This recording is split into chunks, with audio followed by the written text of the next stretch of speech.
आपल्याला या चॅप्टरच्या second half मध्ये आयोनिक इक्विलिब्रियम पाहायचं. याच्या अगोदरच्या पार्टमध्ये आपण केमिकल इक्विलिब्रियम पाहिले.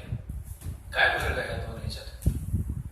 तर केमिकल इक्विलिब्रियम म्हणजे काय होतं बघा, इथं मॉलिक्यूल असायचे ए प्लस बी इडक्यूज किंवा equilibrium sign C plus D.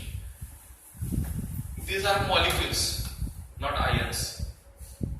For example, hydrogen gaseous plus nitrogen gas, equilibrium sign NH3 gas. हे twice करावं लागेल आणि हे thrice करावं लागेल. तर here hydrogen, nitrogen and ammonia are molecules. आणि इथं जर रिव्हर्सिबल रिएक्शनला इक्विलिब्रियम अटेन झालं तर आपण याला केमिकल इक्विलिब्रियम म्हणणार आहे. आणि याचा इक्विलिब्रियम कॉन्स्टंट कसा काढायचा असतो? केसी केपी हे जे फॉर्म्युले माहिती आहेत तुम्हाला. यांच्या प्रोडक्टच्या कॉन्सन्ट्रेशनचा प्रोडक्ट डिवायडेड बाय रिएक्टंटच्या कॉन्सन्ट्रेशनचा product raised to powers equal to their stoichiometric coefficient असं होतं. तसं आता जर या रिएक्शन मध्ये आयन इन्व्हॉल्व होत असतील तर त्याला आपण, आणि इक्विलिब्रियम अटेन झाला असेल तर आपण त्याला काय म्हणणार आहे? आयोनिक इक्विलिब्रियम म्हणणार आहे. ठीक आहे. त्याचं एक्झाम्पल जर सांगायचं म्हटलं तर समजा आपण सोडियम क्लोराईड सारखा एखादा सॉल्ट घेतला आणि तो जर वॉटरमध्ये डिझॉल्व्ह केला तर वॉटरमध्ये डिझॉल्व्ह केल्यानंतर त्याचं Na plus aqueous plus Cl minus aqueous असं याचं कन्व्हर्शन झालेलं असतं ऍक्वियस सोल्युशन. आणि याला डिसोसिएशन म्हणतात. सोडियम क्लोराईड डिसोसिएट झालं म्हणजे त्याचं विघटन झालं, किंवा त्याला आयोनायझेशन असं पण म्हणता येईल. डिसोसिएशन झाल्यानंतर डिसोसिएशनचे दोन प्रकार असतात. डिसोसिएशन झाल्यावर काही वेळेस आयन तयार होतात, काही वेळेस स्पेसिस फ्री रॅडिकल तयार होतात. उदाहरणार्थ Ba नावाचा सबस्टन्स समजा डिसोसिएट झाला तर त्याचा B प्लस आणि A मायनस असा पण तयार होऊ शकतो. आणि Ba नावाचा सबस्टन्स डिसोसिएट झाला तर B आणि A डॉट असे पण तयार होऊ शकतात ना. आयन तयार नाही आहेत, त्याचा इलेक्ट्रॉन हिरन नेला, त्याचा इलेक्ट्रॉन हिरन नेला, त्याच्यावेळी चार्ज येणार नाही. ठीक आहे, असं पण होऊ शकतं.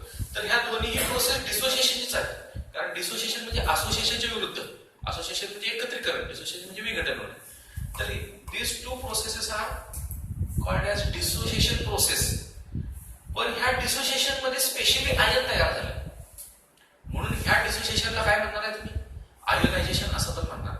ह्याला आयोनायझेशन म्हणता येईल का? ह्याला डिसोसिएशन म्हणता येईल, ह्याला पण डिसोसिएशन म्हणता येईल. पण डिसोसिएशन मध्ये आयन तयार झाले की त्याला त्या डिसोसिएशनला आयोनायझेशन पण म्हणता येईल. मग अशा प्रकारे जर आयोनायझेशन तयार झालं असेल तर आयोनाइज्ड पार्ट हा अनआयोनाइज्ड पार्टशी इक्विलिब्रियम मध्ये असतो. आयोनाइज्ड पार्ट आणि अनआयोनाइज्ड पार्ट इक्विलिब्रियम मध्ये असतो. आणि इथं आयन तयार झालेले आहेत, या इक्विलिब्रियम रिएक्शन मध्ये आयन इन्व्हॉल्व आहेत म्हणून आपण त्याला काय म्हणणार आहे? Ionic equilibrium. आणि मग याचा डिसोसिएशन कॉन्स्टंट म्हणणार. इथं आपण इक्विलिब्रियम कॉन्स्टंट म्हणत होतो, इथं सुद्धा इक्विलिब्रियम कॉन्स्टंटच असतो तो Kc. पण ही खास डिसोसिएशनची रिएक्शन असेल तर त्याला काय म्हणणार आपण? Dissociation constant. आणि समजा ती आयोनायझेशनची रिएक्शन असेल तर त्याच इक्विलिब्रियम कॉन्स्टंटला काय म्हणणार आपण? Ionization constant. म्हणजे आयोनायझेशन कॉन्स्टंट हा एक इक्विलिब्रियम कॉन्स्टंटच आहे, फक्त तिथं आयोनायझेशन झालं असेल तर आयोनायझेशन कॉन्स्टंट म्हणायचं, पण तो बेसिकली इक्विलिब्रियम कॉन्स्टंटच आहे. आणि मग त्याचं ते जे केमिकल इक्विलिब्रियमला जे लॉ होते तेच इथं सेम आपण वापरू शकतो. म्हणजे concentration of Na plus into concentration of Cl minus divided by concentration of NaCl असं आपण वापरू शकतो. ठीक आहे. तर याप्रमाणे आयोनिक इक्विलिब्रियम आपल्याला पाहायचं आहे. पण आता आयोनिक इक्विलिब्रियम पाहत असताना एकंदरीत जे सबस्टन्स आहेत, केमिकल सबस्टन्सेस, ते दोन प्रकारात विभागता येतात. ते आपल्याला पहिल्यांदा पाहायचं आहे. केमिकल सबस्टन्सेस जे आहेत ते दोन प्रकारात विभागता येतात. आणि ते दोन प्रकार म्हणजे electrolyte and non electrolyte. Electrolytes आणि नॉन इलेक्ट्रोलाइट्स. कशाला म्हणायचं इलेक्ट्रोलाइट्स? तर समजा आपण एखाद्या सबस्टन्सचं ऍक्वियस सोल्युशन तयार केलं, प्युअर वॉटर जर घेतलं, डिस्टिल्ड वॉटर म्हणतो आपण, तर या प्युअर वॉटर मधून समजा जर आपण असे दोन मेटलचे रॉड बुडवले आणि त्यातनं इलेक्ट्रिसिटी फ्लो करायचा प्रयत्न केला, ठीक आहे, इथं छोटासा बल्ब लावलेला आणि जर इलेक्ट्रिसिटी यातनं फ्लो होत असेल तर काय होईल रे? बल्ब ऑन होईल ना, बरोबर आहे का? फ्लो होईल. आणि जर यातनं इलेक्ट्रिसिटी फ्लो होत नसेल तर बल्ब ऑन होणार नाही. त्याच्यावरून आपल्याला हा इलेक्ट्रिसिटीचा गुड कंडक्टर आहे का बॅड कंडक्टर आहे कळेल. जर तुम्ही डिस्टिल्ड वॉटर घेतलं, प्युअर वॉटर आहे, ठीक आहे, त्यात कुठल्याही प्रकारचे क्षार मिसळलेले नको आहेत. आपण पिण्याचं वापरायचं पाणी घेतो त्यात सुद्धा क्षार मिसळलेले असतात, त्यामुळे ते गुड कंडक्टर असतं इलेक्ट्रिसिटीचं, हे लक्षात घ्या. पण जर डिस्टिल वॉटर घेतलं, पाण्याची वाफ तयार करून परत त्याचं कंडेन्सेशन करून जर वॉटर तयार केलं असेल तर it is bad conductor of electricity. Distilled water is bad conductor of electricity. आणि मग त्यात जर आपण ऍसिडचे एक दोन तीन थेंब टाकले, फॉर एक्झाम्पल HCl घेतला आणि तो ऍक्वियस सोल्युशन म्हणजे पाण्यात टाकलाय, तर हे जे H+ आणि Cl- असे आयन तयार होतात. किंवा समजा आपण एखादा बेस घेतला, उदाहरणार्थ NaOH घेतला, तर ह्याचं ऍक्वियस सोल्युशन तयार झाल्यानंतर सध्या तरी आपण असं टाकू, याचे काय होतात? Na+ आणि OH- असे आयन तयार होतात. किंवा एखादा सॉल्ट घेतला, मी ऍसिड पण घेतलाय, बेस पण घेतलाय, एखादा सॉल्टचं पण एक्झाम्पल घेतलं, सोडियम क्लोराईड, तर त्याचं काय होणार आहे? Na+ आणि Cl- असं आयन तयार होतात, डिझॉल्व्ह होत असतात. तर ह्याचे आयन तयार झाले की आता हे जे आयन्स आहेत ते इलेक्ट्रिसिटी फ्लो करायला मदत करतात. एखाद्या मेटॅलिक कंडक्टर मधनं काय होतं बघा, त्यात फ्री इलेक्ट्रॉन्स असतात and these electron help for the conduction of electricity.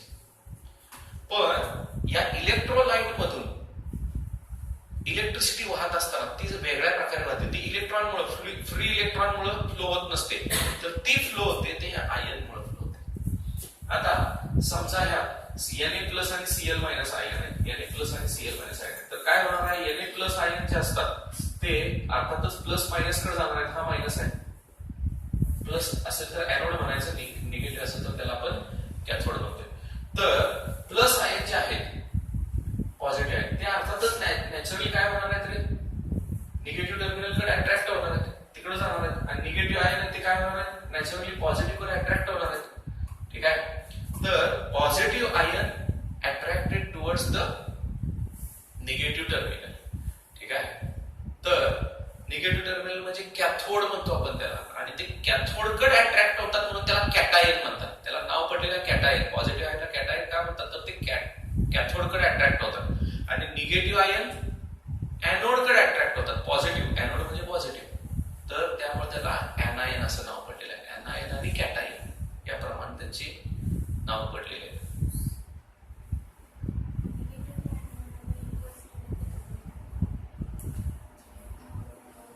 Positive terminal जर असेल तर त्याला एनोड म्हणतात. लक्षात ठेवायसाठी एक आयडिया वापरायची साधी सोपी, एक मिनिट माझा ऐकून घ्या. लक्षात ठेवायसाठी आयडिया काय वापरायची, तर एनोडचं स्पेलिंग उच्चार नाही आहे, म्हणजे अधिक, मराठीत लक्षात ठेवायचं. अधिक म्हणजे एनोड, मी सांगतोय ते लक्षात ठेवा. एनोड म्हणजे अधिक आणि कॅथोड म्हणजे, मग आता एकदा एनोड अधिक हे लक्षात ठेवलं की कॅथोड म्हणजे निगेटिव्ह हे लक्षात राहतं, बरोबर आहे. एनोड अधिक असतो, कोणाचं जम्बलिंग होत असेल तर लक्षात ठेवा एनोड अधिक असतो, राईट. आणि दुसरं एक तुम्हाला सांगतो, जिथं ऑक्सिडेशन होत असतो तो एनोड असतो. असं आपण इलेक्ट्रोकेमिस्ट्री 12वीला टॉपिक आहे त्यात शिकणारच आहे. ऑक्सिडेशन जिथं होतं तो एनोड असतो, रिडक्शन जिथं होतो तो कॅथोड असतो. आता ऑक्सिडेशन रिडक्शन कळतं तुम्हाला, रेडॉक्स रिएक्शन झालेला टॉपिक आपल्याला. ऑक्सिडेशन म्हणजे लॉस ऑफ इलेक्ट्रॉन, बरोबर आहे. आता इलेक्ट्रॉन लॉस कोण करणार जरा बघा. हा क्लोरीन मायनस आहे, कुठे जाणार आहे? पॉझिटिव्ह कडे जाणार आहे. निगेटिव्ह पॉझिटिव्ह अट्रॅक्शन असतं आणि तिथं पॉझिटिव्ह कडे गेल्यावर काय होणार आहे? हा पॉझिटिव्ह टर्मिनलला इलेक्ट्रॉनची गरज आहे ना, त्यामुळे हा याच्यावर एक एक्स्ट्रा इलेक्ट्रॉन आहे, तो त्याच्यात काय करणार आहे? इलेक्ट्रॉन काढून घेणार आहे. आणि मग इथं क्लोरीन तयार होऊन हा इलेक्ट्रॉन काय झालं? Loss of electron. Loss of electron is known as oxidation. An electrode at which oxidation takes place is called as anode. अशी डेफिनेशन आहे ऍक्च्युअली. एनोडची डेफिनेशन कशी आहे? Electrode at which oxidation takes place is called as anode and electrode at which reduction takes place is called as cathode. याच्यावर तो clear झाला तर anode म्हणजे अधिक आहे, बरोबर आहे. दुसरी गोष्ट, एनोड अधिक असतो, वरून लक्षात ठेव, अधिक एनोड असं लक्षात ठेवायचं, ठीक आहे. आणि तिसऱ्या ह्याच्यावर तुम्हाला सांगतो, पॉझिटिव्ह आयनला काय म्हणतो आपण? पॉझिटिव्ह आयनला कॅटायन म्हणतात. का त्याला कॅटायन नाव पडले? तर तो कॅथोडकडे अट्रॅक्ट होतो म्हणून त्याला कॅटायन. कॅथोडचं कॅट घेतलेलं आहे कॅटायन. आणि निगेटिव्ह आयनला काय म्हणतो आपण? एनायन. का त्याला एनायन नाव पडले? मी तेच सांगायला बोलतो खरं तर एनायन नाव का पडले, कॅटायन नाव का पडले? तर तो एनोडकडे अट्रॅक्ट होतो म्हणून त्याला एनोडचं एन असं पहिलं घेतलेलं अक्षर. एनोडकडे अट्रॅक्ट होतो म्हणून त्याला एनायन. आणि हा कॅथोडकडे अट्रॅक्ट होतो पॉझिटिव्ह म्हणून त्याला कॅटायन. राईट? आता लक्षात ठेवा, तुम्हाला काय पण सांगितलं सूर्य वर्गात असंच आहे. बरं, आता मला काय सांगायचं होतं पहा. तर या आयनमुळं इलेक्ट्रिसिटी फ्लो होते. डिस्टिल वॉटर मधून इलेक्ट्रिसिटी फ्लो होत होती का? नाही. पण डिस्टिल वॉटर मध्ये जर थोडंसं ऍसिड, थोडासा बेस किंवा थोडासा एखादा सॉल्ट की ज्याचं असं आयोनायझेशन होतं, असं सॉल्ट बरं का, काही याचं आयोनायझेशन होत नसतं, तर असा जर सॉल्ट ऍड केला तर त्याच्यामध्ये आयन तयार होतात. These ions get attracted towards the respective electron. म्हणजे पॉझिटिव्ह असतील तर निगेटिव्ह, निगेटिव्ह असतील तर पॉझिटिव्ह कडे अट्रॅक्ट होतील. And this movement of ion help for the conduction of electricity. म्हणजे एखाद्या लिक्विड मध्ये, एखाद्या सोल्युशन मधली जी इलेक्ट्रिसिटी फ्लो होत असते ती आयन मुळे फ्लो होत असते. पॉझिटिव्ह आणि निगेटिव्ह आयन मुळे फ्लो होत असते. आणि एखाद्या मेटॅलिक कंडक्टर मध्ये इलेक्ट्रिसिटी कशामुळे फ्लो होते?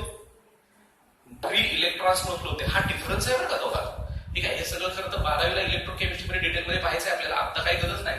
पण मला काय सांगायचंय पहा, काही सबस्टन्सचे सोल्युशन जर तयार केले तर त्याच्यात इलेक्ट्रिसिटी फ्लो होते because these substances dissociated to produce ions and these ions help for the conduction. Such substances are called as electrolytes. अशा सबस्टन्सना इलेक्ट्रोलाइट असं म्हणायचं. ठीक आहे. पण काही सबस्टन्स असे आहेत की त्यांचं सोल्युशन तयार केल्यानंतर त्यांचं असं डिसोसिएशन होत नाही. आणि मग त्यांचं जर डिसोसिएशन होत नसेल तर ते इलेक्ट्रिसिटी फ्लो करतील का? नाही फ्लो करणार. आणि मग असे जे सबस्टन्स असतात त्यांना काय म्हणायचं? Non electrolytes. लक्षात येते का बघा. फॉर एक्झाम्पल एखादा सबस्टन्स डिसोसिएट न होणारा घेतला, फॉर एक्झाम्पल शुगर. काय मॉलिक्युलर फॉर्म्युला आहे शुगरचा? C6 आहे, ग्लुकोजचा आहे C6. बरं, ग्लुकोज घेऊया C6H12O6 किंवा शुगर घेतली C12H22O11. हे सबस्टन्सेस जे आहेत ना, हे जर वॉटरमध्ये टाकले आपण तर त्याचं असं आयोनायझेशन होत नाही. डिस्टिल वॉटर घ्यावं लागेल बरं. आणि त्यात जर हे सबस्टन्स टाकले त्यातनं जर आपण इलेक्ट्रिसिटी फ्लो करायचा प्रयत्न केला तर फ्लो होणार नाही. ठीक आहे. म्हणजे solution of aqueous solution of these substances cannot flow electricity. That is bad conductor of electricity and therefore these substances are called as non-electrolytes. Electrolytes, non-electrolytes. कळतंय का?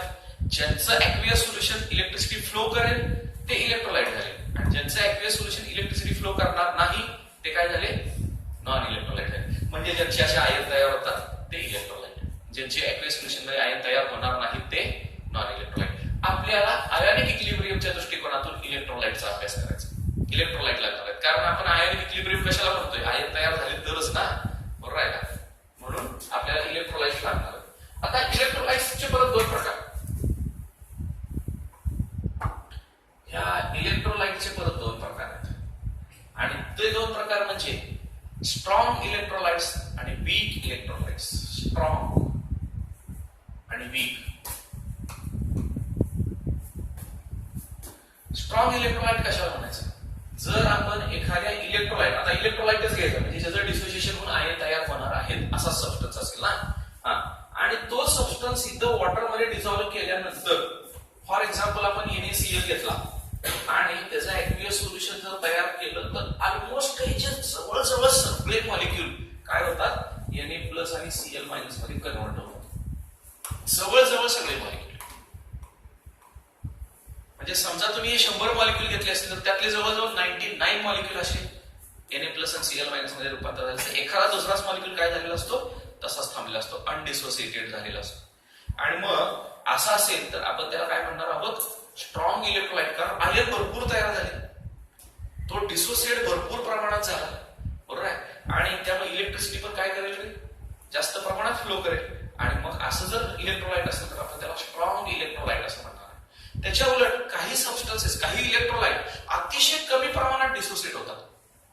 फॉर एक्झाम्पल तुम्ही AgCl घेतला, AgCl सिल्वर क्लोराइड घेतला, सिल्वरचा salt आहे हा, तो जर पाण्यात डिझॉल्व्ह केला तर हा स्पेरिंगली सोल्युबल सॉल्ट डिझॉल्व्ह होत नाही मुळात, जास्त डिझॉल्व्ह होत नाही, अतिशय कमी प्रमाणात डिझॉल्व्ह होतो. अतिशय कमी म्हणजे स्पेरिंगली सोल्युबल म्हणायचं, अतिशय कमी प्रमाणात डिझॉल्व्ह होतो. तर हा स्पेरिंगली सोल्युबल सॉल्ट आहे. पण जेवढा काय डिसोसिएट होतो, जेवढा काय डिझॉल्व्ह होतो, त्याचं Ag प्लस आणि Cl मायनस मध्ये रूपांतर झालेलं असतं. पण अतिशय कमी प्रमाणात, म्हणजे 1000 मॉलिक्यूल घेतले समजा आपण, तर त्यातला 1, 2, 3 एखादा दुसराच मॉलिक्यूल काय झालेला असतो, असा डिसोसिएट झालेला असतो. ह्याच्या उलट आहे, बरोबर आहे. मग जो ऑलमोस्ट कम्प्लीट डिसोसिएट होतो तो स्ट्रॉंग इलेक्ट्रोलाइट झाला, किंवा भरपूर एक्सटेंट मध्ये डिसोसिएट होतो तो स्ट्रॉंग इलेक्ट्रोलाइट झाला. आणि जो अतिशय कमी प्रमाणात डिसोसिएट होतो किंवा आयनाइज होतो एक्वियस सोल्युशन मध्ये, तो काय झाला, वीक इलेक्ट्रोलाइट झाला. तर आता जे ऍसिड्स आहेत सगळे स्ट्रॉंग ऍसिड, कुठले कुठले स्ट्रॉंग ऍसिड आहेत माहित आहे का जरा बघा. HCl hydrochloric acid, HNO3 nitric acid, पुढे H2SO4 सल्फ्युरिक ऍसिड. ठीक आहे, these are the strong electrolytes. These acids dissociate almost complete dissociation takes place in aqueous solution, आणि त्यामुळे स्ट्रॉंग इलेक्ट्रोलाइट आहे. त्याच्या उलट काही बेसिस आहेत, स्ट्रॉंग बेसिस, NaOH आहे, KOH आहे, लिथियम हायड्रॉक्साइड आहे. ठीक आहे, these are the bases which almost complete dissociate in aqueous solution. These are the strong bases. आणि काही सॉल्ट्स पण आहेत, सोडियम क्लोराईड आता सांगितल्याप्रमाणे मी. ठीक आहे, सोडियम क्लोराईड आहे, सोडियम ब्रोमाइड असेल, किंवा पोटॅशियम क्लोराईड असेल, किंवा सोडियम कार्बोनेट वगैरे असेल. ठीक आहे, तर हे सोडियम कार्बोनेट बेस मध्ये येतो खरं तर.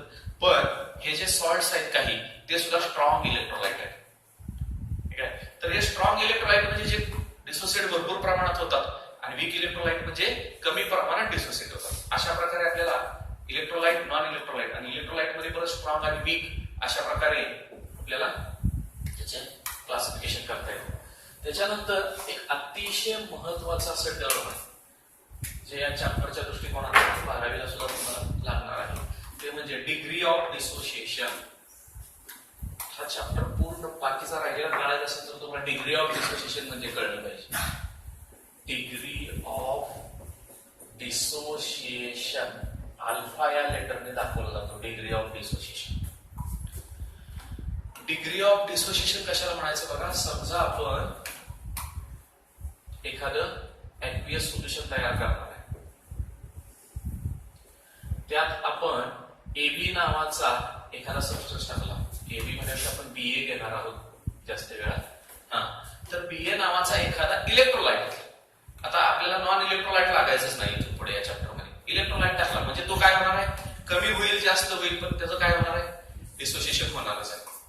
आता याचं डिसोसिएशन झालं तर B प्लस आणि A मायनस मध्ये त्याचं डिसोसिएशन झालं एक्वियस सोल्युशन मध्ये समजा. तर हा जो डिसोसिएटेड पार्ट असतो, जेवढं काय मॉलिक्युलचं त्याचं डिसोसिएशन झालेलं आहे, तो डिसोसिएटेड पार्ट अनडिसोसिएटेड पार्टशी इक्विलिब्रियम मध्ये असतो.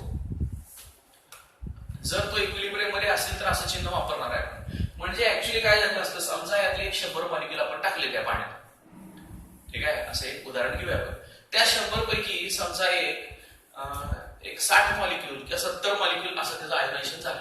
सुरुवातीला ह्यात आयन होते काय, नाहीये. पाण्यात टाकले की पटापट त्याचे आयन तयार व्हायला सुरुवात होणार. म्हणजे ह्यातली जी फॉरवर्ड रिएक्शन आहे ती सुरू होणार पहिल्यांदा. सुरुवातीला रेट ऑफ फॉरवर्ड रिएक्शन काय असणार आहे, जास्त असणार आहे. पण जसं जसं ह्याचं डिसोसिएशन होऊन आयन तयार होतील तसं ह्याचं कॉन्सन्ट्रेशन काय होणार आहे, ह्यातलं कमी कमी कमी होणार आहे. आणि रिएक्टरचं कॉन्सन्ट्रेशन कमी झालं की रेट ऑफ रिएक्शन काय होणार आहे, डिक्रीज होणार. रेट ऑफ रिएक्शन म्हणजे rate of forward reaction decrease होणार, म्हणजे त्याचा रेट कमी कमी कमी कमी होणार आहे. त्याच्या उलट सुरुवातीला हे आयन होते का, इथं नव्हते. आणि मग सुरुवातीला हे आयन नव्हते तर रिव्हर्स रिएक्शन सुरुवातीला त्याचा रेट काय होता, 0 होता. रिव्हर्स रिएक्शन होतच नव्हते कारण हे नव्हतेच तयार, त्यामुळे कंबाईन होऊन BA तयार व्हायचा काही प्रश्नच नव्हता. पण जसजशी फॉरवर्ड रिएक्शन होईल तर तसं आयन तयार झाले, जसे आयन तयार होतील तसे ते कंबाईन होऊन त्याचा अनडिसोसिएटेड पार्ट पण तयार होतो. हा डिसोसिएटेड पार्ट झाला, हा अनडिसोसिएटेड पार्ट झाला.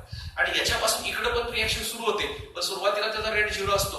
हळूहळू यांची संख्या जशी वाढेल तसं काय होणार आहे, रेट वाढत वाढत वाढत जाणार. म्हणजे रिव्हर्स रिएक्शनचा रेट वाढतो. आता रिव्हर्स रिएक्शनचा जर रेट वाढला तर आणि फॉरवर्ड रिएक्शनचा रेट कमी होतो. एक वेळ अशी येते की दोन्ही रेट इक्वल होतात, आणि दोन्ही रेट इक्वल झाले की इक्विलिब्रियम मेंटेन झाला असं. अशा प्रकारे डिसोसिएटेड पार्ट आणि अनडिसोसिएटेड पार्ट ह्यांच्यात काय होतं, थोड्याच वेळात इक्विलिब्रियम मेंटेन होतं. तर इक्विलिब्रियम अटेंड झाल्यानंतर समजा ह्याचे 100 पैकी 70 मॉलिक्यूल असे आयोनाइज झाल्यानंतर इक्विलिब्रियम अटेंड झालं, तर याचा अर्थ याचा 70% पार्ट काय झालाय रे, आयोनाइज झालाय. एकदा इक्विलिब्रियम अटेंड झाली की ह्यातलं पुन्हा कॉन्सन्ट्रेशन बदलतं का, ह्याच्या मॉलिक्यूलची आयनची संख्या बदलते का, नाही. एका सेकंदाला समजा 70 आयन तयार झालेले तर इक्विलिब्रियम अटेंड झालेला आहे, म्हणजे ह्याचे किती असणार आहेत मॉलिक्यूल प्रेझेंट तिथं 30 आणि ह्याचे 70 आयन असणार आहेत.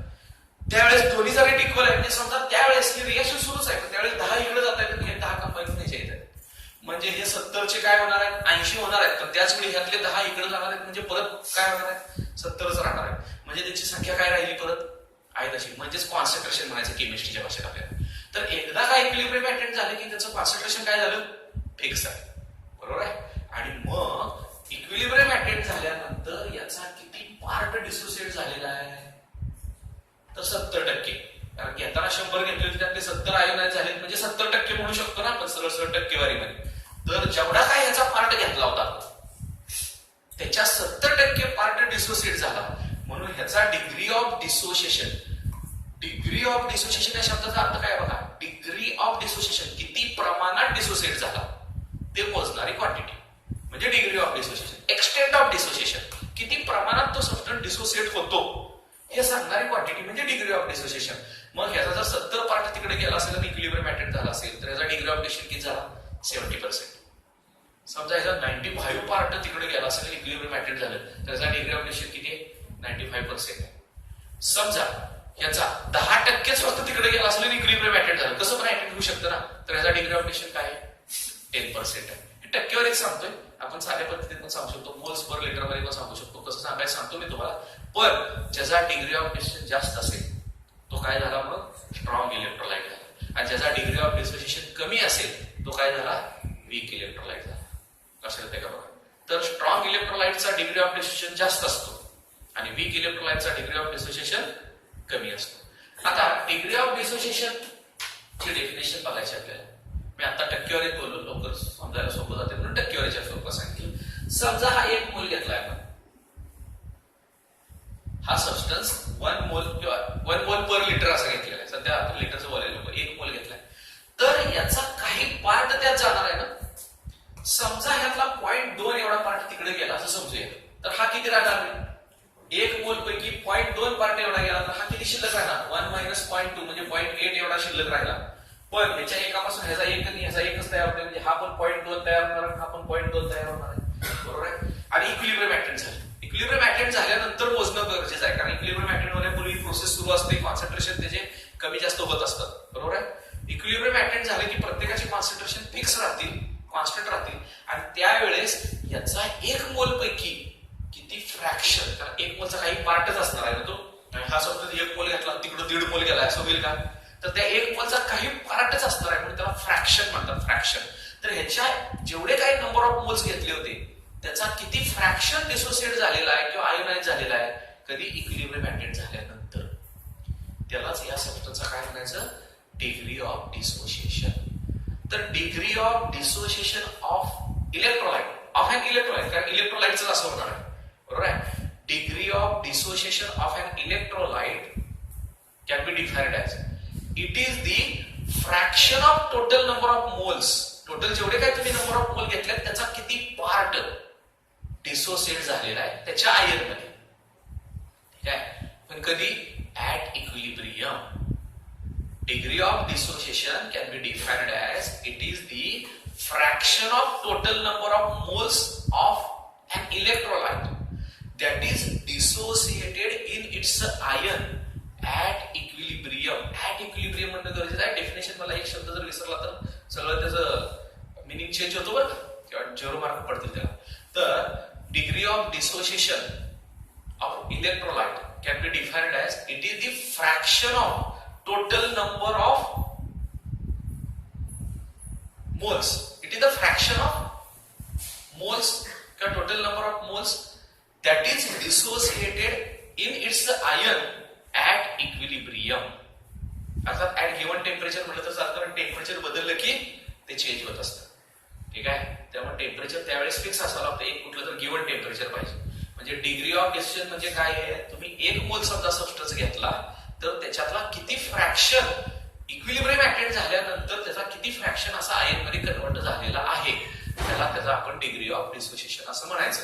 आणि मग समजा डिग्री ऑफ डिसोसिएशन आपल्याला काढायचा असेल एखाद्या सबस्टन्सचा तर काय येणार आहे, तर नंबर ऑफ मोल्स डिसोसिएटेड, त्याचे किती मोल डिसोसिएट झालेले आहेत ते घ्यायचे. तर number of moles dissociated divided by total number of moles. अशा प्रकारे म्हणजे टोटल नंबर ऑफ मोल्सचा किती पार्ट डिसोसिएट झालाय म्हणजे त्याला फ्रॅक्शनच घेतोय ना आपण. ठीक आहे, फ्रॅक्शन म्हणजे त्याचा पार्ट, त्याला आपण डिग्री ऑफ डिसोसिएशन.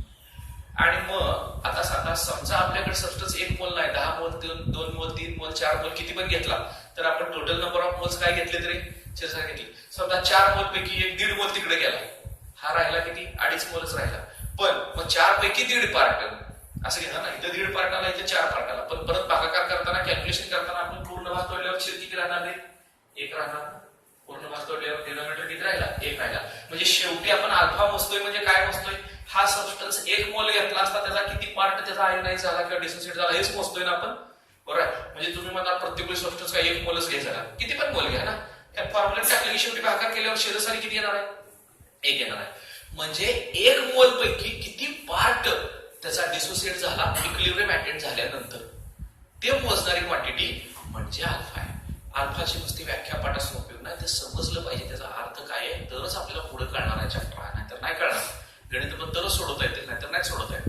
ठीक आहे, म्हणजे degree of dissociation of an electrolyte can B defined as it is the fraction of total number of moles of an electrolyte. Fraction of total number of moles of an electrolyte that dissociated in its ion at equilibrium. Equilibrium attend झाल्यानंतर जेवढे काय तुम्ही moles घेतले होते इलेक्ट्रोलाइटचे त्याचा किती part त्याच्या ion मध्ये कन्वर्ट झालेला आहे त्याला त्या सबस्टन्सचा डिग्री ऑफ डिसोसिएशन म्हणणार आहे. म्हणजे 1 मोल पैकी किती पार्ट डिसोसिएट झाला हे मोजणारी क्वांटिटी. मग आता मला सांगा 1 मोल पैकी किती पार्ट डिसोसिएट झाला असं शेवटी मोजतोय आपण. म्हणजे डिग्री ऑफ डिसोसिएशन कुठल्याही सबस्टन्सचा काय असेल 1 पेक्षा कमीच असेल. कारण 1 मोल पैकी 1.25 मोल तर डिसोसिएट होणार नाही, 1 पेक्षा कमीच मोल डिसोसिएट होणार. फार तर अगदी स्ट्रॉंग इलेक्ट्रोलाइट असेल तर 1 च्या 1 मोल डिसोसिएट होईल, 100% डिसोसिएट होईल असं म्हटलं आपण. पण 1 पेक्षा मोठं होईल का, नाही. म्हणजे डिग्री ऑफ डिसोसिएशन नेहमी काय असणार आहे, 1 पेक्षा लहान असणार, हे लक्षात घ्या. बरं, दुसरी गोष्ट, जर तुम्हाला डिग्री ऑफ डिसोसिएशन पर्सेंट मध्ये काढायचं असेल, टक्केवारीत काढायचं असेल तर टक्केवारीला याचा अर्थ 100 ला किती, हे 1 मोलला एवढा डिसोसिएट होतोय, 1 मोलला एवढा जो काय भागाकार लिहितो, 2 मोलला त्याच्या दुप्पट, 3 मोलला त्याच्या दुप्पट, 100 मोलला त्याच्या 100 पट. म्हणजे तुम्हाला जर टक्केवारीत काढायचं असेल म्हणजे degree of dissociation alpha in percent पाहिजे असेल तर काय करावं लागतं रे, तर number of moles dissociated divided by total number of moles into काय करावं लागेल 100. म्हणजे डिग्री ऑफ डिसोसिएशन तुम्हाला पर्सेंटेज मध्ये पाहिजे असेल तर जो काय डिग्री ऑफ डिसोसिएशन या फॉर्म्युल्याने आला त्याला 100 ने गुणायचं, जो पर्सेंटेज मध्ये येतो. पण डिग्री ऑफ डिसोसिएशन जर प्युअर नुसता घेतला पर्सेंटेज मधला नाही साधा घेतला तर तो 1 पेक्षा काय पाहिजे, कमीच पाहिजे. आणि मग स्ट्रॉंग इलेक्ट्रोलाइट असेल तर for strong electrolyte degree of dissociation is almost equal to 1 किंवा 0.9, 0.8, 0.989 वगैरे असा थोडक्यात भरपूर असेल डिग्री ऑफ डिसोसिएशन. भरपूर म्हणजे 1 पेक्षा कमीच असणार आहे तो, पण जास्त त्याची व्हॅल्यू असेल, 1 च्या जरा जवळ असेल. ठीक आहे. आणि जर ऑलमोस्ट इक्वल टू 1 असेल तर आपण तो जो इलेक्ट्रोलाइट आहे तो कम्प्लीट डिसोसिएट झाला असं म्हणणार आहे. ठीक आहे. किंवा ऑलमोस्ट कम्प्लीट डिसोसिएशन जर होत असेल इलेक्ट्रोलाइटचं तर त्याचा degree of dissociation almost equal to 1 असेल. किंवा डिग्री ऑफ डिसोसिएशन 1 च्या खूप जवळ असेल, क्लोज असेल तर तो स्ट्रॉंग इलेक्ट्रोलाइट आहे असं म्हणायला काय हरकत नाही. ऑलमोस्ट त्याचा कम्प्लीट डिसोसिएशन झालेला आहे सोल्युशन मध्ये असं म्हणायला काय हरकत नाही. त्याच्या उलट जर डिग्री ऑफ डिसोसिएशन खूप खूप खूप कमी असेल, if alpha is very less than 1 then it is weak electrolyte. Weak इलेक्ट्रोलाइटच्या बाबतीत डिग्री ऑफ डिसोसिएशन अतिशय कमी असेल. म्हणजे एखादा इलेक्ट्रोलाइट वीक आहे का स्ट्रॉंग आहे हे ठरवायसाठी आपल्याला काय करावं लागेल, त्याचा डिग्री ऑफ डिसोसिएशन काढावं लागेल. तो खूप कमी असेल तर वीक इलेक्ट्रोलाइट आहे आणि खूप जादा असेल तर आपण स्ट्रॉंग इलेक्ट्रोलाइट आहे असं म्हणतो. आता आपल्याला पाहायचं आहे डिग्री ऑफ डिसोसिएशन कशावर अवलंबून आहे. डिग्री ऑफ डिसोसिएशनची व्याख्या कळली का बघा. आता खूप खरं तर महत्वाची पण सोपी पण आहे. Degree of dissociation of an electrolyte can B defined as it is the fraction of total number of moles of an electrolyte that is dissociated in its ion at equilibrium. पुढं डिग्री ऑफ डिसोसिएशन वर factor कुठले कुठले affect होतात बघूया आपण. Factors affecting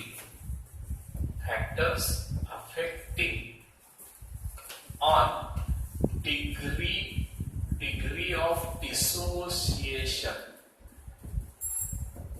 factors affecting on degree of dissociation. Degree of dissociation वर affect करणारे factor कुठले आहेत? Number 1 nature of solute. Nature of इलेक्ट्रोलाइटच म्हणा ना. जो इलेक्ट्रोलाइट तुम्ही डिझॉल्व्ह करणाऱ्या सबस्टन्सला सोल्यूट म्हणतो ना आपण. ठीक आहे. नेचर ऑफ सोल्यूट किंवा नेचर ऑफ इलेक्ट्रोलाइट असं म्हणू शकता तुम्ही. Nature of electrolyte. त्या इलेक्ट्रोलाइटचं स्वरूप काय आहे? तो जर स्ट्रॉंग इलेक्ट्रोलाइट असेल तर तो काय होणार आहे? जास्तीत जास्त डिसोसिएट होणार आहे. त्याचा डिग्री ऑफ डिसोसिएशन काय असेल? ऑलमोस्ट इक्वल टू 1 असेल किंवा 1च्या क्लोज असेल. बरोबर आहे. आणि तो जर वीक इलेक्ट्रोलाइट असेल तर त्याचा डिग्री ऑफ डिसोसिएशन काय असेल? खूप कमी असेल. बरोबर आहे. म्हणजे शेवटी काय आहे? नेचर ऑफ इलेक्ट्रोलाइट तो सबस्टन्स कसला आहे त्याच्यावरच अवलंबून असणार आहे डिग्री ऑफ डिसोसिएशन. ठीक आहे. पुढं दुसरं नेचर ऑफ सॉल्व्हंट. सॉल्व्हंटच्या नेचरवर पण अवलंबून असतो. तो कसा अवलंबून असतो? तर आपण शक्यतो मॅक्झिमम केसेसमध्ये वॉटर हा सॉल्व्हंट घेतो. कारण वॉटरमध्ये जास्तीत जास्त सबस्टन्स डिझॉल्व्ह होतात आणि त्यामुळे वॉटरला युनिव्हर्सल सॉल्व्हंट असं म्हणतात. आता वॉटर मॉलिक्युल्स असतो ना, ठीक आहे, तो असा अँग्युलर असतो आणि ह्याच्यात जरी कोव्हॅलेंट बॉन्ड असला, एक ऑक्सिजनचा आणि एक हायड्रोजनचा इलेक्ट्रॉन जरी दोघात कॉमन असला, तर ऑक्सिजनची इलेक्ट्रॉन निगेटिव्हिटी म्हणजे शेअरिंग पेअर ऑफ इलेक्ट्रॉनला अट्रॅक्ट करायची टेंडन्सी जास्त असते. त्यामुळे ह्याच्यावर स्लाइट निगेटिव्ह चार्ज आहे. आणि त्याच्यावर घेतली पेअर जरा तिकडे सरकल्यामुळे हायड्रोजनवर काय होतं रे? स्लाइट पॉझिटिव्ह चार्ज होतो. हे आपण हायड्रोजनवर स्लाइट पॉझिटिव्ह चार्ज होत. अशा प्रकारे पोल तयार होतात, पोलॅरिटी क्रिएट होते आणि त्यामुळं वॉटर हा जो आहे तो सॉल्व्हंट आहे, बरोबर आहे, पण तो पोलर सॉल्व्हंट आहे. कारण त्याच्यात असे पोल तयार झालेले असतात म्हणून त्याला काय म्हणायचं? Polar solvent. Water is polar solvent. काही नॉन पोलर पण असतात. काही मॉलिक्युल असे असतील की त्यात अशा आयन तयार होत, आयन म्हणण्यापेक्षा असं चार्जेस तयार होत नाहीत, असे पोल तयार होत नाहीत. ते काय असतील? नॉन पोलर सॉल्व्हंट असतील. बरोबर आहे. तर पोलर सॉल्व्हंट जे असतात ना, त्यांच्यात ही जी पोलॅरिटी आहे ना, ती पोलॅरिटी खूप महत्वाचा भाग आहे डिग्री ऑफ डिसोसिएशनला. जेवढा तो सॉल्व्हंट पोलर असेल तेवढं त्याचं डिग्री ऑफ डिसोसिएशन त्या सबस्टन्सचा जास्त असते. त्या डिझॉल्व्ह होणारा सबस्टन्स जास्त प्रमाणात डिझॉल्व्ह होतो जर पोलर नेचर असेल तर. आणि पोलॅरिटी सुद्धा जेवढी वाढेल, आता समजा 2-3 सबस्टन्स पोलर आहेत पण त्यातल्या एकाची पोलॅरिटी एकदम कमी आहे, दुसऱ्याची जरा मध्यम आहे, तिसऱ्याची अजून जरा जास्त आहे, आणि एकच सबस्टन्स, एकच इलेक्ट्रोलाइट त्या तिघातही डिझॉल्व्ह केला तर काय होईल? ज्याचं पोलर नेचर जास्त आहे, त्याची पोलॅरिटी जास्त आहे, त्यात काय होईल? तो जास्त प्रमाणात डिझॉल्व्ह होतो आणि त्याचा डिग्री ऑफ डिसोसिएशन काय होतो? वाढतो. म्हणजे degree of dissociation increases with polarity of the solvent. Polarity जेवढी वाढेल तेवढा डिग्री ऑफ डिसोसिएशन काय होतो? वाढतो. म्हणजे थोडक्यात नेचर ऑफ इलेक्ट्रोलाइट म्हणजे जो ज्या सबस्टन्सचा आपण डिग्री ऑफ डिसोसिएशन मोजणार आहे त्याचं नेचर काय आहे त्याच्यावर पण अवलंबून असणार आहे. पुढे ज्यात तुम्ही डिझॉल्व्ह करताय त्याच्यावर पण अवलंबून असणार आहे. ज्याची त्या सॉल्व्हंटची पोलॅरिटी जेवढी वाढेल तेवढा डिग्री ऑफ डिसोसिएशन वाढणार आहे. पुढे तिसरा फॅक्टर आहे degree of dissociation depends upon temperature. Temperature वाढलं की नॉर्मली डिग्री ऑफ डिसोसिएशन वाढतो. कारण टेम्परेचर वाढलं की त्याचं डिसोसिएशन काय होतं? जास्त प्रमाणात होतं आणि जास्त आयन तयार होतील. म्हणजे टेम्परेचर वाढलं की डिग्री ऑफ डिसोसिएशन काय होणार आहे? वाढणार आहे. टेम्परेचर, त्यामुळे डिग्री ऑफ डिसोसिएशनचा स्टडी करायचं तर वगैरे आपण त्या वेळेस त्या रिएक्शन मिक्सरचं कॉन्सन्ट्रेशन टेम्परेचर काय करत असतो? आपण कॉन्स्टंट ठेवत असतो. ठीक आहे, हे लक्षात घ्या. म्हणजे टेम्परेचर चेंज झाले की डिग्री ऑफ डिसोसिएशन चेंज होतो. तो पण चेंज कसा होतो? टेम्परेचर वाढले की डिग्री ऑफ डिसोसिएशन वाढतो नॉर्मली. कारण टेम्परेचर वाढले की डिसोसिएशन जास्त होणार आणि डिग्री ऑफ डिसोसिएशन वाढतो. आणि चौथा फॅक्टर आहे डिग्री ऑफ डिसोसिएशनवर इफेक्ट करणारा आणि तो म्हणजे concentration of solution. Concentration of solution, त्या सोल्युशनचं कॉन्सन्ट्रेशन किती आहे त्याच्यावर पण डिग्री ऑफ डिसोसिएशन अवलंबून असतो. आता हा फॅक्टर लवकर समजत नाही. ठीक आहे, आपल्याला वाटतं ना त्याच्या नेमकं उलट असतं. बघूया. समजा इथं आपण एखाद्या सबस्टन्सचं सोल्युशन तयार केलं. समजा आपण BA नावाचा सबस्टन्स घेतलाय आणि त्याचं सोल्युशन तयार केले आणि त्याचं बी प्लस आणि ए मायनस असे आयन तयार झालेले आहेत. आता ह्याचं काय तर पर्टिक्युलर कॉन्सन्ट्रेशन आहे. आता कॉन्सन्ट्रेशन कसं मोजायचं तुम्हाला माहिती आहे, मोलॅरिटी, मोल फ्रॅक्शन वगैरे वगैरे त्याचं कॉन्सन्ट्रेशन त्याचं मस्त आहे. ह्याचा डिग्री ऑफ डिस्ट्रिब्युशन काहीतरी आहे, डिटरमाइन करता येतो आपल्याला, तो प्रॅक्टिकली वगैरे डिटरमाइन केला. आता मी काय केलं, हे सोल्युशन डायल्यूट केले. डायल्यूट करायचं म्हणजे काय करायचं, त्यात पाणी ओतायचं, बरोबर आहे, जरा वरून पाणी ओतलं असं समजा, तर या सबस्टन्सचा डिग्री ऑफ डिस्ट्रिब्युशन वाढेल का कमी होईल? सबस्टन्सचा डिग्री ऑफ डिसोसिएशन एखाद्या इलेक्ट्रोलाइटचा, सबस्टन्सपेक्षा इलेक्ट्रोलाइटचा होईल ना, कारण इलेक्ट्रोलाइटचा डिग्री ऑफ डिस्ट्रिब्युशन असतो. तर इलेक्ट्रोलाइटचा डिग्री ऑफ डिसोसिएशन इन्क्रीज होईल का डिक्रीज होईल? सोल्युशनचं कॉन्सन्ट्रेशन कमी केलं, डायल्यूट करतो म्हणजे कॉन्सन्ट्रेशन काय करतो आपण, कमी करतो. कॉन्सन्ट्रेशन कमी केल्यावर डिग्री ऑफ डिस्ट्रिब्युशन वाढेल का कमी होईल, काय वाटतं? तर नॉर्मली आपल्याला वाटतं सोल्युशन डायल्यूट केलं का सबस्टन्सचा डिग्री ऑफ डिस्ट्रिब्युशन कमी होईल असं वाटतं आपल्याला, पण ऍक्च्युअली वाढतो. ते आपण प्रूव्ह पण करणार. ऑस्टर डायल्युशन लॉ नावाचा लॉ येणार आहे, तो शक्यतो उद्याच्या तासाला येईल, पुढच्या लेक्चरला येईल. पण त्यात हे प्रूव्ह पण करायचं आपल्याला, ते मॅथमॅटिकली प्रूव्ह करायचं आहे. पण सध्या तरी मी दुसऱ्या एका बेसिसवर सांगतो, जर हे सोल्युशन डायल्यूट केलं, तुम्हाला डायल्यूट केलं का डिग्री ऑफ डिस्ट्रिब्युशन कमीच होणार की? तसं नाही होत. कारण समजा 1 लिटर आहे, 1 लिटर मध्ये हा सबस्टन्स टाकला, बरोबर आहे, आणि याचे समजा एक 70 मॉलिक्यूल आयन मध्ये कन्वर्ट झालेले आहेत असं समजेल. हे 70 आहेत, हे 70 आहेत, बरोबर आहे, असं आहे. आता आपण 1 लिटर अजून वरनं पाणी ओतलं, सोल्युशन काय झालं, डायल्यूट झालं. 1 लिटरचं 2 लिटरच केलं, बरोबर आहे, 1 लिटर पाणी त्याच्यात ओतल्यामुळे म्हणजे कॉन्सन्ट्रेशन त्याचं निम्मच झालं ना, कॉन्सन्ट्रेशन डायल्यूट झालं सोल्युशन. पण डायल्यूट झाल्यानंतर काय होतं माहिती आहे का, पहिल्यांदा हे जे आयन होते त्यांना फिरायला 1 लिटर जागा होती, 1 लिटर मध्ये त्यांना फिरायला जागा होती. आता आपण 1 लिटर अजून पाणी ओतलं, व्हॉल्यूम किती झालं, 2 लिटर झालं, त्यांना फिरायला जागा काय आहे, भरपूर आहे. जागा भरपूर आहे म्हणजे ह्यातले काय विचार करणार, मगाशी काय विचार करत होते, 1 लिटर मध्ये तेवढे आहे का, अरे फार गर्दी झाली आहे म्हणणार, बरोबर आहे. त्यातले काय काय म्हणणार, चला फार गर्दी आहे, त्यातले काय काय कंबाईन होणार ह्याच्यात येतात, ठीक आहे, आणि अनडिसोसिएटेड होणार, बरोबर आहे. आणि इकडचे पण तिकडे जाण्याचा दर कमी होता, जाऊ फार गर्दी आहे तिथं, अजून कशाला जायला, जरा गर्दी कमी झाल्यावर जाऊ असं म्हणणार ना. आणि त्याच्या उलट जर आपण पाणी ओतलं 1 लिटर, तर पाणी ओतल्यावर व्हॉल्यूम काय झालं त्याचं वाढलं, 1 लिटरच्या जागी 2 लिटर त्यांना वाव मिळालं. इकडचे म्हणतात चला गर्दी कमी झाली, जागा जरा वाढली, चला जाऊ तिकडे, आणि मग जास्तीत जास्त डिसोसिएट होणार, डिसोसिएटचं प्रमाण वाढणार, डिग्री ऑफ डिस्ट्रिब्युशन वाढणार. एखाद्या ठिकाणी फार गर्दी असेल, एखादा काय कार्यक्रम चालू आहे होता, फार गर्दी असेल तर आपण काय करतो, टाळतो, जाऊ दे जास्त गर्दी. काय काय जण कसं म्हणतात ना, असा विचार करतात ना, जास्त गर्दी नको, त्यातले पण फार गर्दी झाली की माघारी येतात. आता यात्रेत फार फार गर्दी झाली समजा, तर त्यातले म्हणतात जाऊ द्या फार गर्दी आहे, काय त्यातले काय काय जण परत येतात, म्हणजे हे डिसोसिएट झालेली फार काय होती, तिकडे येतील गर्दी झाली तर. आणि त्याच्या उलट जर स्पेस वाढला, जागा वाढली, तर काय काय म्हणणार अरे जागा मोकळी आहे, चला जाऊया, गर्दी कमी झाली, आणि ह्यातले जास्त डिसोसिएट होणार.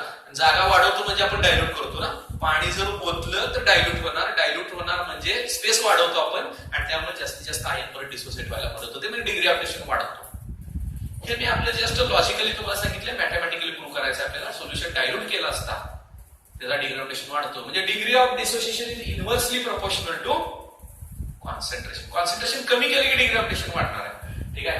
हे प्रोपोर्शनल सिग्नल आहे, हे अल्फा आहे. डिग्री ऑफ डिसोसिएशन हा कॉन्सन्ट्रेशनला इन्व्हर्स प्रोपोर्शन असतो, हे आपण प्रूव्ह करायचं आहे ऑस्टर डायल्यूशन लॉनुसार. तर बघा आता डिग्री ऑफ डिसोसिएशन म्हणजे काय कळतंय का, तर it is the fraction of total number of moles of an electrolyte that is dissociated in its ion at equilibrium.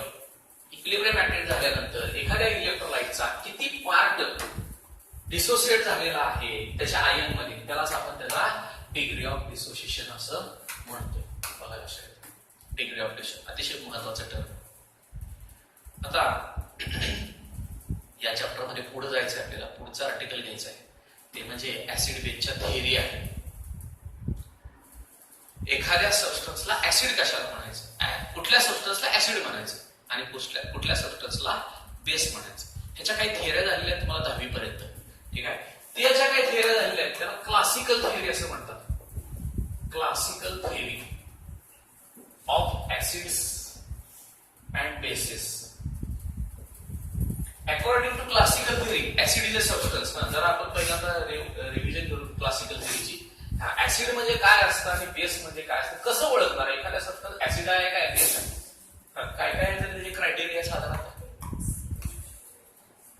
बरं, लिटमसची टेस्ट सांगितली, बरोबर आहे. लिटमस पेपरच्या साहाय्याने आपण पटकन ओळखू शकतो. म्हणजे हे लिटमस वगैरे म्हणजे काय आहे, तर काही नॅचरल सोर्सेस पासून काढलेले डाय आहेत आणि त्यांचा कलर चेंज होतो, बरोबर आहे ना.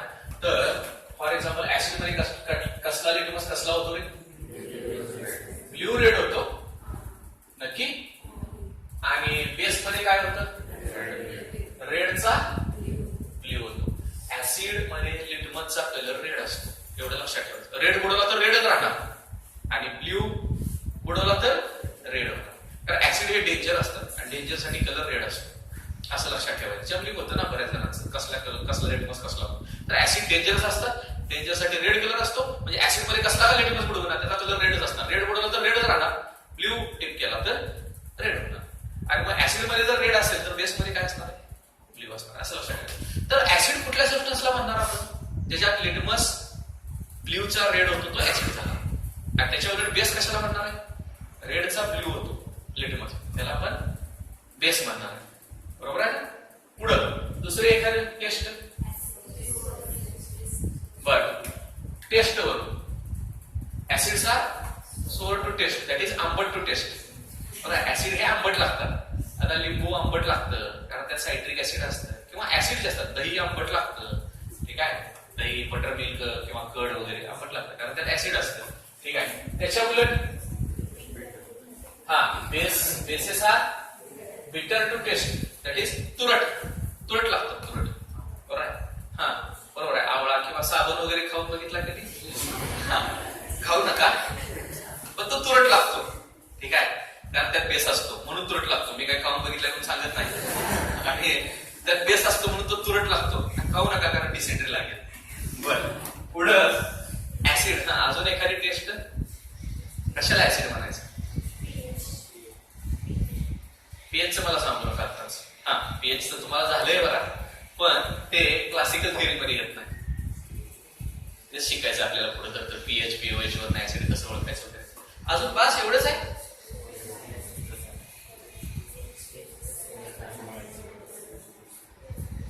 क्लासिकल थिअरी पाहिजे मला. क्लासिकल एक्सपेरिमेंटल बेसवर. क्लासिकल थिअरी म्हणजे जे ज्याचा टेस्ट घेऊन आपण ओळखू शकतो हे ऍसिड आहे का बेस आहे. ती कशी लिटमस टेस्ट घेतली, ती कशी चव घेतली, टेस्ट घेतली, बरोबर आहे. तसं एखादं acid neutralises base into salt and water. बेसला न्यूट्रलाइज करायचं काम करतो, बरोबर आहे. बेसला न्यूट्रलाइज करतो म्हणजे न्यूट्रलाइज बेस. आणि त्याच्या उलट हा काय करतो रे? Neutralise acid. ऍसिडला न्यूट्रलाइज करतो तो बेस असतो आणि बेसला न्यूट्रलाइज करतो तो ऍसिड असतो. त्याच्या उलट झिंक, मॅग्नेशियम सारख्या मेटल बरोबर जर ऍसिड रिॲक्ट झाला, अशा ऍक्टिव्ह मेटल बरोबर, तर त्यातनं काय होतो रे? हायड्रोजन गॅस रिलीज होतो, लक्षात ठेवा, ठीक आहे. तर acid reacts with metals like magnesium, zinc etcetera, release hydrogen gas. त्याच्या उलट हा जो आहे तो काही बेसिस मधनं बरं का कार्बन डायऑक्साईड रिलीज होतो.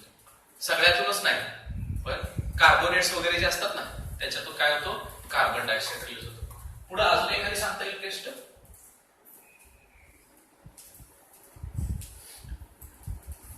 ऍसिड जे असतात ना ते आपल्या स्किनच्या कॉन्टॅक्ट मध्ये आले तर काय होतं? इरिटेशन होतं, जळजळ होते, चुनचुन होतं, बरोबर आहे का? ठीक आहे.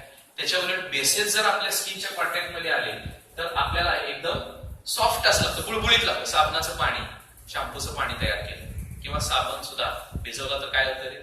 सॉफ्ट, फील सोपी असं म्हणायचं त्याला, बुळबुळीत लागतं थोडक्यात स्पर्शाला. आणि हे इरिटेशन करते, बरोबर आहे. आणि हे बेसेस काय असतात? फील सोपी म्हणजे बुळबुळीत स्पर्शाला असतात. तर हे ऍसिड आणि बेस ओळखायच्या काही साध्या सोप्या टेस्ट होत्या, पण याच्यावरून आपल्याला ऍसिड आणि बेस ओळखायचं असेल तर टेस्टच कॅरी आउट करावे लागतात, बरोबर. काही एक्सपेरिमेंटल बेसवर आधारित आहे, त्याला क्लासिकल थिअरी म्हणतात. पण याच्यावरून एकतर कुठलाही सबस्टन्स ऍसिड आहे का बेस आहे ओळखू येईल, बरोबर आहे. तर तो स्ट्रॉंग ऍसिड आहे का वीक ऍसिड आहे का मॉडरेट आहे हे ओळखू येईल का? स्ट्रॉंग बेस आहे का वीक बेस आहे हे ओळखू येईल का? शिवाय आणखी एक कारण आहे पुढची थिअरी तयार होण्याचं. ते कारण काय आहे की याचं कॉज ही थिअरी सांगत नाही. बरोबर आहे. ऍसिड मध्ये ब्ल्यू लिटमस रेड होतो, किंवा ते चवीला आंबट लागतात, किंवा मेटल बरोबर काही रिॲक्ट झाली की त्यांना हायड्रोजन गॅस बाहेर पडतो, बरोबर आहे. तर ह्याचं कॉज, कारण, ह्याच्या पाठीमाग कारण काय आहे हे सांगतंय का रे क्लासिकल थिअरी. फक्त असं होत असेल तर ऍसिड आणि असं होत असेल तर बेस असं म्हणायचं. पण का तसं होतं याचं कारण ह्या थिअरीमध्ये नाही. आणि मग यासाठी काही नवीन थिअऱ्या तयार झाल्या, आणि त्या थिअरीपैकी आपल्याला 3 थिअऱ्या पाहिजेत एकत्रित. आरेनियस ऍसिड बेस थिअरी पाहिजे, त्याच्यानंतर Lowry and Bronsted acid base theory पाहिजे, आणि तिसरी आहे ती लेविस ऍसिड बेस थिअरी पाहिजे. असे एकंदरीत आपल्याला 3 थिअरी या चॅप्टरमध्ये पाहिजे. आणि त्या ज्या थिअरी आहेत त्या मॉडर्न थिअरी आहेत, ठीक आहे. तर त्यातली पहिली थिअरी आपण ऍसिड बेसची पाहतोय.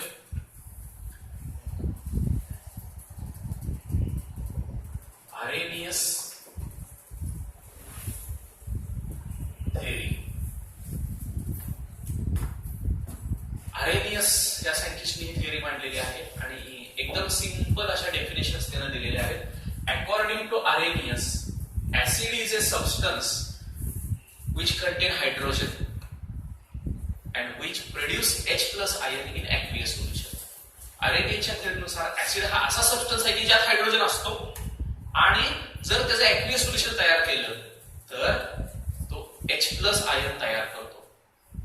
फॉर एक्झाम्पल HCl घेतलं, त्याचं जर ऍक्वियस, एक तर त्यात हायड्रोजन आहे, पहिली गोष्ट त्यात हायड्रोजन पाहिजे, आणि दुसरी गोष्ट म्हणजे त्याचं काय होईल, H प्लस आयन पाण्यात तो तयार करेल.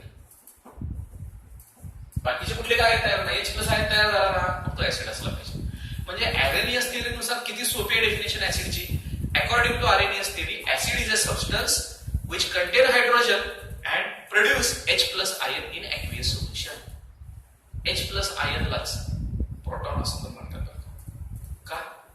अरे हायड्रोजनचा आयटम जरा लक्षात घ्या, त्याच्या न्यूक्लियस मध्ये एक प्रोटॉन आहे, न्यूट्रॉन नसतोच, आणि एकच इलेक्ट्रॉन त्याच्यामध्ये फिरतोय. एक प्रोटॉन आणि एक इलेक्ट्रॉन असल्यामुळे तो इलेक्ट्रिकली न्यूट्रल आहे. तर समजा हा एक इलेक्ट्रॉन काढून टाकला तर आपण त्याला आयन लिहिणार असं H प्लस आयन, पण ह्याचा इलेक्ट्रॉन काढून टाकल्यावर राहिले काय सांगा मला जरा. हायड्रोजनचा फक्त न्यूक्लियसच राहिलाय, आणि nucleus is nothing but proton. म्हणजे H प्लस आयन म्हणजे काय आहे, प्रोटॉनच आहे. त्यामुळे असं पण म्हटलं तर चालतं आपण म्हणताना की acid is a substance which contain hydrogen atom and produce proton in aqueous solution. Proton म्हणलं काय आणि H प्लस आयन म्हणलं काय एकच रे, ठीक आहे. तर प्रोटॉन देणारा, प्रोटॉन प्रोड्यूस करणारा, ऍक्वियस सोल्युशन मध्ये प्रोटॉन प्रोड्यूस करणारा असतो तो ऍसिड असतो. आणि त्याचे एक्झाम्पल सांगता येईल आपलं, कुठले ऍसिड घेतलं तर असं होईल ते. त्याच्या उलट base is a substance which content OH group, hydroxyl group म्हणायचा, ठीक आहे. हायड्रॉक्सी ग्रुप असं पण म्हणतात. बेस हा असा सबस्टन्स आहे की ज्यात OH ग्रुप असतो, आणि ऍक्वियस सोल्युशन जर त्याचं तयार केलं तर तो OH मायनस आयन देतो. फॉर एक्झाम्पल आपण घेतला NaOH, ह्याचं जर ऍक्वियस सोल्युशन तयार केलं तर याच्यापासून Na प्लस आणि OH मायनस असे आयन तयार होते. म्हणजे बेस कुणाला म्हणायचं, एक तर त्यात OH पाहिजे, OH ग्रुप पाहिजे, आणि तो ऍक्वियस सोल्युशन तयार केली त्याचं OH मायनस आयन तयार झाले पाहिजे, तर त्याला बेस म्हणायचं. लक्षात येते का, ठीक आहे. तर ह्या दोन्ही अटी आहेत बघा, OH ग्रुप पण पाहिजे आणि OH मायनस आयन तयार पण झालं पाहिजे. नाहीतर तुम्ही म्हणणार CH3COOH ह्यात OH ग्रुप आहे म्हणणार, मग हा बेस आहे. अरे जरी यात OH ग्रुप असला, व यात काय असतं माहिती आहे का, कार्बनला डबल बॉन्डने ऑक्सिजन, सिंगल बॉन्डने OH ग्रुप अटॅच झालेला असतो. पण जर हा पाण्यात टाकला आपण तर OH वेगळा होत नाही यातला, तर H आणि ऑक्सिजन मधला बॉन्ड ह्याच्या बॉन्ड पेक्षा हा बॉन्ड वीक असतो, आणि जो बॉन्ड वीक आहे तोच आधी ब्रेक होणार ना. त्यामुळे H प्लस आणि CH3CO मायनस, म्हणजे याचं कसं तयार होतं सांगतो तुम्हाला मी. CH3COOH ऍसिडिक ऍसिड म्हणायचं त्याला, ते जर आपण त्याचं ऍक्वियस सोल्युशन तयार केलं तर CH3CO मायनस आणि H प्लस अशा आयन तयार होतात. म्हणजे हा काय आहे, ऍसिड आहे. आपल्याला वाटतं OH ग्रुप आहे का, मग आरएनएस नुसार जो सबस्टन्स मध्ये OH ग्रुप असतो तो बेस असतो, OH ग्रुप आहे म्हणणार यात. पण दुसरी नुसती OH ग्रुप आहे अशी डेफिनेशन नाहीये त्याची. जो सबस्टन्स मध्ये OH ग्रुप आहे आणि जो OH मायनस आयन तयार करतो त्याला बेस म्हणायचं. हा काय OH मायनस आयन तयार करत नाही, उलट हा H प्लस आयन तयार करतो, म्हणजे हा ऍसिड आहे. हे लक्षात घ्या, त्याचं नाव पण ऍसिडिक ऍसिडच आहे. म्हणजे थोडक्यात आरएनएस थिअरीनुसार acid is a substance which contain hydrogen and which produce H plus ion in aqueous solution. त्याच्या उलट base is a substance which contain OH group and produce OH minus ion in aqueous solution. एकदम simple आहे. आता ही RNA ची जी theory आहे त्याचे काही limitations आहेत. Limitations of RNA. Limitations of Arrhenius theory. काय आहेत त्याची लिमिटेशन्स? तर पहिली गोष्ट, Arrhenius acid base theory is applicable only for aqueous solution. aqueous solution साठीच फक्त लागू आहे. एखाद्या सबस्टन्सचं aqueous solution जर नाही तयार केलं तर त्याचं ऍसिडिक बेसिक नेचर ओळखू येईल का आपल्याला? नाही ओळखला. कारण Arrheniusने सांगतानाच काय सांगितले, ऍसिड कोणाला म्हणायचं असा सबस्टन्स की ज्यात हायड्रोजन पाहिजे पण त्यानं aqueous सोल्युशन मध्ये H प्लस आयन तयार केले असले पाहिजे. आता उदाहरणार्थ ऍसिड घेतलं त्यात हायड्रोजन पण आहे OH पण आहे, पण पाण्यात जोपर्यंत टाकत नाही तोपर्यंत त्यात OH मायनस आयन तयार होतं, H प्लस आयन तयार होतं हे कळत नाही. ऍसिड बेस नेचर ओळखू येईल का त्याचं? नाही ओळखू येणार. म्हणून this theory is applicable only for aqueous solution. ज्याचं aqueous सोल्युशन केलं नाही आपण किंवा करता येणार नाही किंवा केलंच नाही तर त्याचं ऍसिडिक बेसिक नेचर ओळखू येईल का या थिअरीने? नाही. तर ही मर्यादा जाईल ना त्याची. म्हणजे Arrhenius theory is applicable only for aqueous solution. पुढं दुसरं लिमिटेशन काय आहे याचं?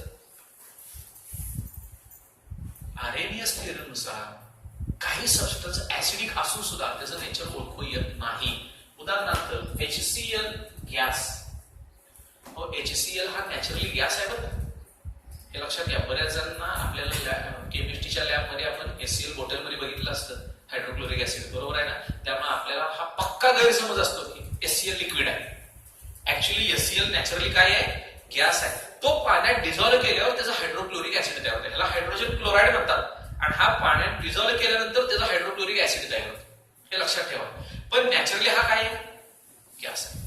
आता हा जो गॅस आहे तो गॅस ऍसिडिक आहे. ऍक्च्युअली तुम्हाला दुसऱ्या बाकीच्या टेस्टने ऍसिडिक नेचर ओळखू येतं, पण Arrhenius theory नुसार याचं ऍसिडिक नेचर ओळखू येईल का?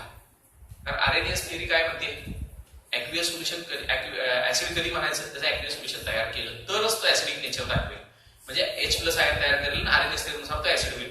पण हा गॅसियस स्टेट मध्ये असताना पण हा ऍसिडिक नेचर दाखवतो ना, काय पाण्यात डिझॉल्व्ह केल्यावर दाखवतो असं काय नाही. मग HCl चं ऍसिडिक नेचर Arrhenius theory ओळखू येतं का? हायड्रोजन आहे बरोबर आहे, पण जोपर्यंत पाण्यात टाकून H प्लस आयन तयार होत नाही तोपर्यंत Arrhenius theory नुसार त्याला ऍसिड म्हणता येणार नाही. पण HCl हा गॅस आहे, ऍसिडिक आहे ना. तर Arrhenius theory cannot explain acidic nature of HCl gas. त्याच्या उलट काही सबस्टन्स असे आहेत, उदाहरणार्थ अमोनिया. हा गॅसच आहे, हे बेसिक आहे, पण हे जो बेसिक नेचर Arrhenius theory नुसार ओळखूच येत नाही. का?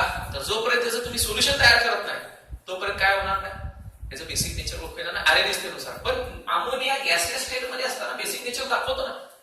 किंवा समजा सोडियम कार्बोनेट घेतला तुम्ही तर हा बेसिक आहे. काही सॉल्ट्स आहेत की ते पण ऍसिडिक किंवा बेसिक असू शकतात, ठीक आहे. पण ह्यात आता OH ग्रुप आहे का नाही, मग Arrhenius theory नुसार हा बेस आहे म्हणणार का आपण? नाही, बरोबर आहे का? आणि हा तर बेसिक नेचर आहे ना, सोडियम कार्बोनेट बेसिक आहे, तुम्हाला माहिती आहे, बरोबर आहे ना. तर Arrhenius theory तर कमी पडते. पुढं काही सॉल्ट्स ऍसिडिक किंवा बेसिक आहे पण त्यात H प्लस OH मायनस नसतंच किंवा हायड्रोजन OH मायनस असं नसतंच आणि मग त्याचं ऍसिडिक बेसिक नेचर ओळखू येत नाही Arrhenius theory नुसार. हे पण त्याचं लिमिटेशन, ठीक आहे. Some salts are acidic or basic but their acidic or basic character cannot be explained by the or cannot be identified by the Arrhenius theory. आणि लास्ट एक त्याचं लिमिटेशन आहे ते म्हणजे according to Arrhenius theory H plus ions exist free in the aqueous solution. Arrheniusच्या theory नुसार हे जे protons आहेत किंवा H plus ion आहेत ते aqueous solution मध्ये फ्री असतात, असे मुक्तपणे फिरतात H plus ion. असं Arrheniusला वाटत होतं, पण ऍक्च्युअली तसं नसतं.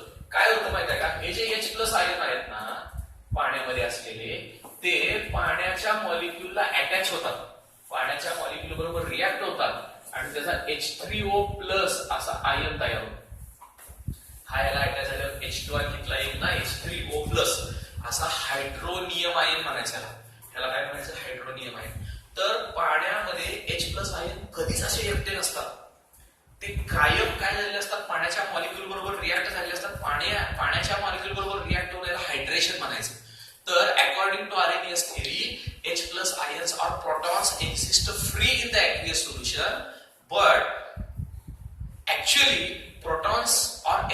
Ions are always hydrated. Hydrated म्हणजे पाण्याबरोबर मिक्स झाले असतात to produce hydronium ion. H plus ion कधीच फ्री नसतात पाण्यामध्ये किंवा कुठल्याही सोल्युशन मध्ये. तर त्याचं असं हायड्रेशन होऊन H3O प्लस म्हणजे हायड्रोनियम आयन तयार झालेले असतात. पण आरएनएस काय सांगतोय आपल्याला? H प्लस आयन तयार झाले तर ऍसिड बनायचं. अरे पण H प्लस आयन असे आयन फ्री नसतातच कधी. H3O प्लस आयनच असतात. बरोबर आहे. तर त्याने H3O प्लस आयन असतात असं म्हणायला पाहिजे होतं ऍसिड सबस्टन्सला. बरोबर आहे. पण त्यानं H प्लस म्हणत होतं. म्हणजे हे पण त्याचं लिमिटेशनच आहे. पण जरी H3O प्लस आयन असले तरी आपण इथून पुढे चॅप्टर मध्ये घेताना ह्यात वॉटर आहेच ना, तर त्यातला वॉटर मॉलिक्युल ह्यातला वॉटर मॉलिक्युल कॅन्सल झाला आणि H प्लस आयन आहेत असंच मानणार आहेत. सोपं जाण्यासाठी for simplicity only we take H3O plus ion as H plus ion. H plus ion म्हणूनच आपण घेणार आहे इथून पुढे पण ऍक्च्युअली H3O plus ion असतात, हायड्रोनियम आयन असतात. हे लक्षात ठेवा. H plus ion cannot exist free in aqueous solution but they are always hydrated and they exist as a hydronium ion, that is H3O plus ions. तर these are the limitations of RNAs. आणि मग पुढच्या ज्या theory आहेत त्या पुढच्या तासात पाहू. ठीक आहे. पुढच्या तास पुढे अजिबात आज महत्वाचं